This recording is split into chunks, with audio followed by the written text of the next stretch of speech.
You're listening to the Zandberben Report, where wealth strategies and investment wisdom collide with Bart Zandbergen, your distinguished host and certified financial planner.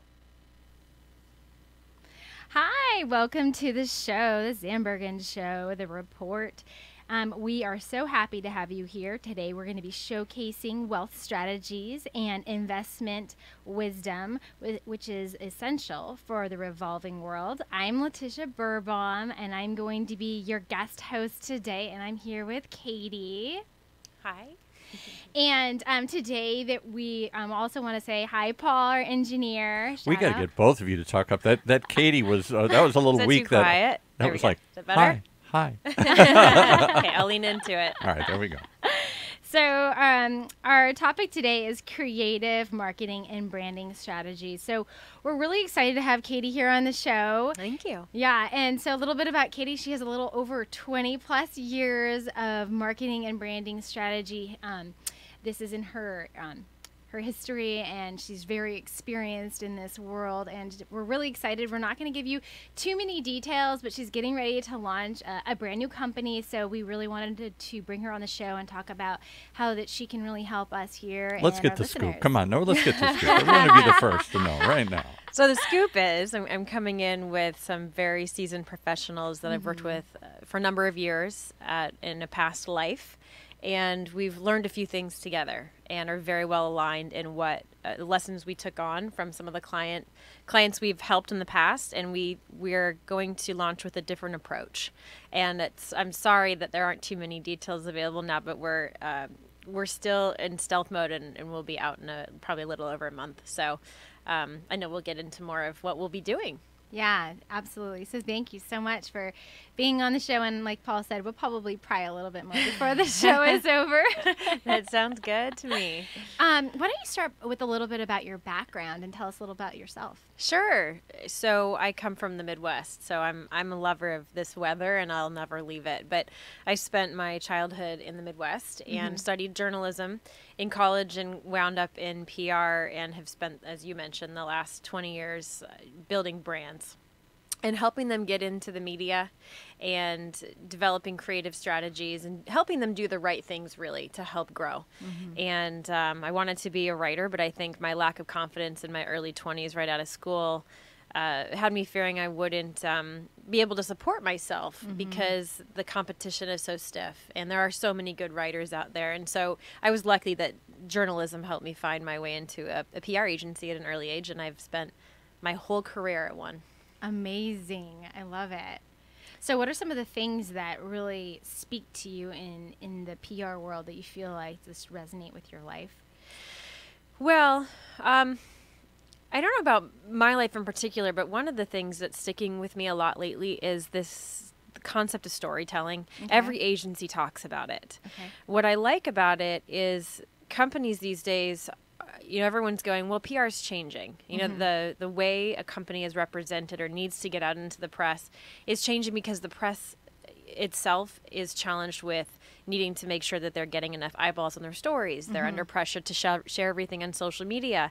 And so it's true that everything with regard to public relations is now, most of it's in digital in nature. From print to digital now? That's right. Or a combination of both? Both, Okay. but digital is really what's more important because a print story is gone after it's out. And so I remember, 8-10 years ago, clients would say, well, I don't have enough in print.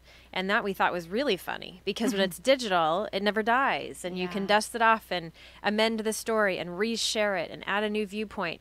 And so it's nice to see that even though this evolution is still occurring at a quick pace, storytelling is needed. And brands always need to differentiate, and they need their clear, concise, impactful messaging out into the marketplace. Even though the PR they do, that's still necessary, maybe a digital in nature. It's so important. I agree, because absolutely what we do for our clients all the time, it definitely is resonating. We are writing papers and we're promoting it, but people don't know you unless you're able to really properly brand yourself and have that exposure. So I too can admit I am one of the newer people that have been able to adopt social media. Before I was anti-social media, but now I really feel like it's so important to embrace it. So I would agree with that. Yeah. Yeah. And branded content too, any company is aware that who does PR is aware that it used to be we don't want to contribute an article because the newsrooms are shrinking, and so a publication would say, I like the angle, can you throw me a piece, can you send me a post, get me an article, we'll put your name on it and we'll publish it. And my clients used to complain about that and say, I don't want that. I want an editor or a reporter to write about me, and I want the third party itself to write about me. And then we started to see the value in contributed content, and you can control the message when it's all about you, and it can't be too self-aggrandizing, of course, unless it's advertorial in nature. But what we found happening is now, of course, the media has caught on to that, and then we have this thing called content marketing where there is such a demand for it that the media can charge a brand for putting out content that's educational or thought leadership in nature. So it's all in harnessing that and figuring out how to best meet the needs of the media and the client at the same time, and how to deliver content and at the right price. I'm so glad that you're doing this, because it's a full-time job just being able to keep up with all of the changes. This is amazing. Yeah. Thanks. Yeah, they always say PR is no 2 days are the same, but I think in the whole world of marketing, no 2 days are the same. Yeah, that's so great. So what are some specific tips or a story, like you were saying before, with some of your maybe previous clients, without having to say specific names, that's really changed their brand or who they are through that story? Okay. Well, and if I may, I'm actually going to, the way you started to ask that question had me thinking of a particular anecdote. Okay. And it's why we are launching the company we are going to come out with. Okay. I knew we were going to get more.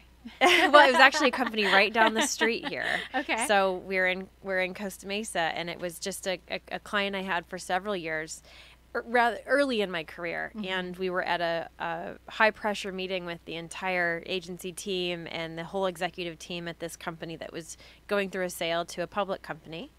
And the CEO of the company that was selling said to me, as a young professional, at the end of the meeting, we'd gone through all the terrific PR coverage, editorial coverage, all the news stories that our agency had secured for him. And he said, "What's my stock price?" Wow. And I was a kid. I likened to myself as a kid back then. And I was doing the job I was told to do. And I didn't know the answer. And my boss, who's a VP at the agency, didn't know the answer. And we left what should have been a very favorable meeting with egg on our face, because it was clear to the client that even though we were supposedly delivering on what we were doing, and it may have been helping his business, if we truly understood the goal, we may have done even better work. And so my colleagues and I, these professionals I've been working with for a while that we're working together to launch this agency, we were approaching the market with that anecdote in mind, that you can have a good team, a solid team, a skilled team, but if you're cogs in a wheel who don't understand the end goal, you're not going to deliver to a brand what it really needs. And so what we're about to do is to go in and offer a brand something different, something they probably aren't used to experiencing with the agencies they've worked with. Yeah, what a great impact. Well, we're going to take a quick break, so thank you so much, and hold on, and we'll be right back. Sounds good. Imagine what it would feel like to lose everything. Your job, your home, your family, your dignity. This has happened to thousands of the men, women, veterans, and young adults we serve at Working Wardrobes. What do we do to help? We provide career development services, life skills workshops, job skills training. We provide the perfect interview outfit, and we get clients placed in jobs. Call Working Wardrobes, 714-210-2460. Donate, volunteer, invest, hire. Imagine buying a newspaper and discovering that the news you're reading is 6 months old. There isn't much that stays the same for 6 months, and the same thing goes for background checks. In a time when so much outdated information is being passed around, it's good to know that People G2 offers something different. At People G2, we provide today's intelligence, not yesterday's news. Our value-added approach offers you a fully FCRA-compliant solution that includes up-to-the-minute information. By combining industry-leading technology with old-school human investigation, People G2 is able to give you information that is accurate right now, delivered quickly through our online system or integrated with your HR system. So ask yourself, are you comfortable working with old news, or are you ready for a different kind of background check company? Visit peopleg2.com or call 800-630-2880. That's 800-630-2880 or peopleg2.com. All right, back to Letitia and her guest. Thank you so much, Paul. I appreciate it. Well, we want to come back, and also before we get too involved with our conversation again, and I know that it'll be hard, we'll get busy, I want to be able to make sure that we're plugging here for our podcast. And so it's really exciting that we're now on iTunes and iHeartRadio and Podbeam, and we're going to be on all the other social sites, but we really want to be able to make sure that people are liking us and listening to us. And if you like Katie here and you like OptiVest Wealth Management, and you want to know a little bit more about us, or Letitia Birbaum, we're really excited to have listeners and followers. So we are on the Apple platform. app. You know, the only thing you've missed, of that whole spiel there, is the name. I still don't know Katie's last name. Oh. You just keep saying Katie. And like is she maybe she's under wraps because she's going to this mysterious new company and she doesn't want to admit who she is. But Witness protection. Yeah. I think so. It's Pierini, P-I-E-R-I-N-I. Okay. Yeah. All right. So you're going to find us. Here's our logo right behind us. Is the Zandberben Report, and it's Wealth Strategies and Investment Wisdom. So just wanted to let you guys know we will be probably changing that and adding a logo and a photo soon. But in the meantime, really excited for you guys just to like us and follow us and watch us. Can I ask one quick question before you guys launch into? Yeah. I'm going to talk in more depth. I couldn't help but smile as Katie was talking about storytelling. Isn't this what this show is all about? Yeah. I mean, this whole medium is long-form storytelling in a world where everything is short and quick, 140 characters. How often do you get to really sit and tell a story anymore? That's true. Yeah. That's true. Power podcasting. Go ahead. Yeah. Thanks, Paul. I appreciate that. So speaking of all the media and how to capture what we're doing on a business owner standpoint, how can we really measure our impact? Yeah, of PR. I think that's a really important question, because what happens is an agency will do great work, and a company, a brand will get coverage in the business media, in their trade media, in their local media, and that's to meet any number of goals, whether it be to attract talent, to sell product. You know, no matter what a company tells an agency it wants, and usually it is to attract talent, to sell product, they all want to increase the bottom line. And so they may ask for differentiation, and that's what they need, but they may ask for a myriad of different things, and it's really just to grow. And so what we're finding is PR is only one part of the equation, and a PR firm can do so well with all of this great editorial coverage. But 6 months in, it turns into a nice to have, where a brand will say, I really liked being in the Wall Street Journal. I'm not sure that it impacted my business. Or I got a lot of compliments, but I didn't see product sales increase from that piece.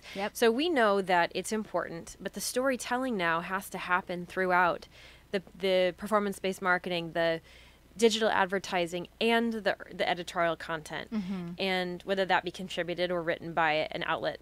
So we find that it's a combination that's needed. Now, there are tools these days to help us track the results. You know, an agency used to say, well, I got you 10 pieces of coverage and you were written about, 6 times last week, and this is what the circulation is, or the comparable ad rate for if you'd advertised in this much space. And that's just a load of baloney. It's really, it doesn't help. And so what we have now are tools that allow us not just to tie into companies' Google Analytics, but we do that. But they help us not just track traffic being driven to a site, but the engagement with a particular piece. Because the PR portion of the marketing, advertising, PR triad is really top of the funnel. It's really creating demand generation so that eventually leads can come in the door. And so we have to use these tools so that we can see not just what's driving traffic to a site, but who's engaging with this coverage. Yeah. Was it shared on LinkedIn? Was it liked on Facebook? Was someone retweeting the story when the Wall Street Journal published it and then tweeted it out? Yeah. And that helps us tell a marketing team at a company, big or small, here's where people are engaging with your content. And the marketing lead can then say, this is very helpful. I'm going to put more budget and focus more on a strategy on LinkedIn because I'm finding a lot of my prospects or our target audiences engaging with our content online. Yeah. And then they are able to find out, was it because of the outlet? Was the outlet popular with their readership or their prospective buyer base? Or was the topic interesting? And then we can do more of what's working. So it is important, I think, what agencies are seeing now that do not have these types of tools and metrics in place is that they do great work, but they can't show how great it is or why it's great, and unfortunately then they lose their clients. So the smart agencies are getting on board with these tools to be able to really report to their brand clients on how well they're really moving the needle for them. And that's important, like you're saying, like moving the needle. At the end of the day, we know what you're doing is value add, but then is it hitting the bottom line, and does it feel like this is going to continue to provide opportunity, or like you said, grow their brand and that growth going forward? Right. Yeah. Exactly. That's great. I appreciate that. So we talked a little bit about, the storytelling and talked about, how do we measure that? And what are some of the lessons that you have learned through this process or over your 20 years of experience? That's a fun one to answer. I think the latest stage of my career has been in identifying good brands to work with that the agencies I worked with would want to have as customers. So what would that look like? Well, so I went beyond just the execution and getting the stories and doing the creative campaigns and actually being responsible for a subset of an agency's business. And one of the lessons I've learned is that not all good business is good business. Not all business is good, right? And if you're taking on a client because that client's ready to spend money, but they don't know what they want, they're not going to stay happy. And we'd rather have the long-term benefit of a long-term relationship and a referral and mutual success than get revenue in the door, as an agency would say, to have it go. And so what my colleagues and I are going to do here is make sure that when a company comes to us and says, I need PR, I need a creative campaign, we don't stop at that. And we really are going to dig in and say, ask for more. And we're going to do research and we're going to help them figure out what it is the brand truly needs. Maybe it's that they're not connecting with their buying audience. Maybe it's a product issue, and that's something that no amount of PR can fix. But we're going to dig in and we're going to help them figure out what it is they really need so that they're happy with the result. I think that a valuable lesson is that it's easy to sign a contract sometimes, especially if you're a good salesperson, and it cannot end well for anybody, and that's not a great way to give back to the universe. So I think we're excited about this, being able to really help brands where they need it.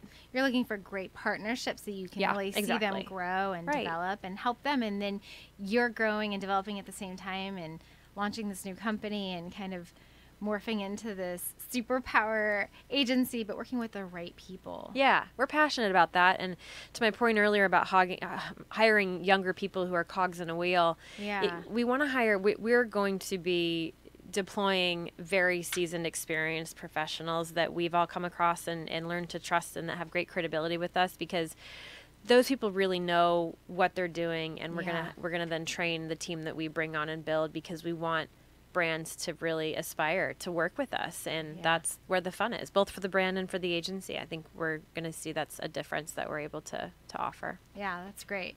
So what would be maybe a takeaway or some type of tip for a listener that they can say, okay, that's the one thing I feel like I learned from this podcast that I can share with my friends, or I want to make sure that Katie's agency is working with us?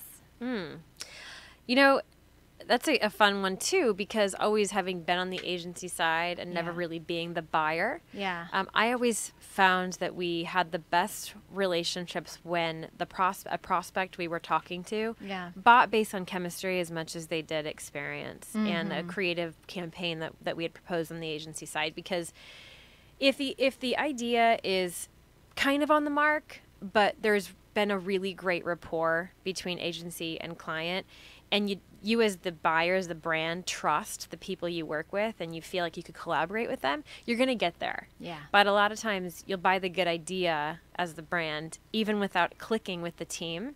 And then if anything falls apart, you're not really sure how you're going to work well together, and sometimes you don't. So I always say to a brand, our feeling is that you want to go with your gut, and you really want to buy based on credibility and trust and the rapport that you have with the agency and their ability to collaborate with you, and really their commitment and passion for what it is you do as a brand. That's so great. I love it. So we have just a few more minutes left. So do you have any like personal ultimate lessons learned or something additional that you would like to share with the audience today? You know, I think I sort of talked through it previously with the whole notion that brands don't really know what they need. A lot of times they would come to us with an ask, and I think it's up to the partner, the agency partner, to dig in and really do good work, because in 6 months you're going to be obsolete. You're going to be kicked to the curb. You won't have done the work. You won't have done the good job. And I think helping a brand identify what its true problem really is the only way you can give back to that brand and help them. So doing your homework and understanding what they want, and then really figuring it out, and then going in there with a great game plan and being like, okay, we can change it if we want to change it. That's fantastic. And I'd say a lot of agencies don't do that, but not only agencies, a lot of communications professionals or marketing heads don't know how to do that. They hear we need this, we have to do that, and they go do it instead of going, wait, what are we really aiming for here? And then backing up and taking a deep look and doing some research and analysis. And hopefully that's a differentiation point for us. That's at least what we've identified. It is really what's needed. I can see that definitely being a need, and I think that there's a lot of people can really use your services. So thank you so much for being on the show. Thanks for today. having me. Yeah, absolutely. Appreciate it. Make sure to check us out online and download our podcast, and we're excited to be here today. Thank you. Thank you, Paul. Thanks, Paul. Tune in next week for the latest edition of the Zandberben Report, Tuesdays at 2 p.m. Catch up on our recent shows by visiting www.bartzandbergen.com. Interested in being a featured guest on our show, or have a question you'd like to hear us answer on the Zandberben Report? Email podcast@bartzandbergen.com.